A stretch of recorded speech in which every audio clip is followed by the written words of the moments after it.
Hello guys, আজ আমাদের ছাদের কিছু বাগান করেছিলাম এতদিনে। সেই সব বাগানের কিছু ভিডিও আপনাদের দেখাচ্ছি। এটা হচ্ছে সাদা জবা, প্রায় 3-4 রকমের জবা আছে। এটা সাদা জবা। এরপরে চলে আসছে আমাদের একটু হালকা হালকা পিঙ্ক হবে এই জবাটার। এটা হচ্ছে লাল জবা, যেটা সবার বাড়িতেই দেখতে পাওয়া যায়। এটা হচ্ছে বট গাছ, ওটা কলা গাছ। ঠিক এই ছাদের বাগানের মধ্যেখানে আমাদের একটা তুলসী মঞ্চ আছে, তার পাশে ফণিমনসা আছে। তাই এটা হচ্ছে পঞ্চমুখী জবা। দেখুন ছোটো ছোটো কুঁড়ি হয়েছে বেশ অনেকগুলো। এরপরে হচ্ছে আমাদের আরেকটা সেম লাল জবা। এটা হচ্ছে শ্বেত আকন্দ, খুব রেয়ার, অনেক জায়গায় দেখতে পাওয়া খুব কম যায়।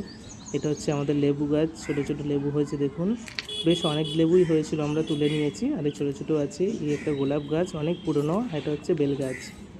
বেল গাছে বেশ সুন্দর সুন্দর কচি কচি পাতা ছেড়েছে। এগুলো সব নয়নতারা, আপনারা তো